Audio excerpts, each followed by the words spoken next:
விநாயகர் சதுர்த்திக்கு இந்த மாதிரி பூரண கொழுக்கட்டை செஞ்சு பாருங்கள். தேங்காய் பூரண கொழுக்கட்டை ரொம்ப நேரத்துக்கு இருந்தால் கூட நல்லா சாஃப்டாக இருக்கும் சாப்பிட்றதுக்கு. இப்படி கொஞ்சம் டிஃப்ரெண்ட்டாக சாப்பிட்றதுக்குள்ள பசங்களும் நல்லா விரும்பி சாப்பிடுவாங்க. பார்க்குறதுக்கே கொஞ்சம் அழகாக இருக்குது கொழுக்கட்டை. இப்போ இந்த கொழுக்கட்டை பண்ணுறதுக்கு நான் பாஸ்மதி ரைஸு ஒரு 2 மணி நேரத்துக்கு முன்னாடியே ஊற வச்சுட்டேன். இப்போ ஒரு கடாய் எடுத்துக்கோங்க. அதில் 1 ஸ்பூன் நெய் விட்டுட்டு ஒரு 10 பாதாம் உடச்சி சேர்த்துக்கோங்க. 1 ஸ்பூன் எள்ளு போட்டுட்டு 2 ஏலக்காய் தட்டி போட்டு வறுத்து விடுங்க. 1/2 கப்பு தேங்காய் துருவலும் சேர்த்து நல்லா வறுத்து விட்டுட்டு 1/2 கப்பு வெல்லம் சேர்த்து நல்லா வதக்கி விடக்குள்ள நல்லா மெல்ட் ஆகி கெட்டி ஆகிடும். இப்போ பூரணம் ரெடி ஆகிடுச்சு. இப்போ 1 கப்பு பால் அதே கடாய் எடுத்துகிட்டு 1 கப்பு பால் 1 கப்பு தண்ணி ஊற்றி 1 கப்பு அரிசி மாவு ஆல்ரெடி நான் முன்னாடியே வறுத்து வச்சுருக்கேன்.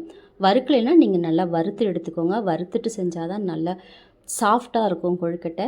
இப்போ 1 கப்பு மாவு போட்டு நல்லா கலந்து விட்டுட்டு ஒரு 5 நிமிஷத்துக்கு மூடி வச்சுடுங்க கெட்டியானதுக்கப்புறமா. இப்போ கொஞ்சம் சூடு ஆறின பிறகு எடுத்து கையாலே இந்த மாதிரி ஷேப் எடுத்து பூரணம் வச்சு உருட்டி பாஸ்மதி ரைஸில் இப்படி பரட்டி விட்டு இட்லி பாத்திரத்தில் வச்சு ஒரு 15 நிமிஷத்துக்கு ஆவி காட்டி எடுத்திங்கன்னா நல்லா சூப்பராக டேஸ்ட்டாக கொழுக்கட்டை ரெடி ஆகிடுச்சு. செஞ்சு பாருங்கள்.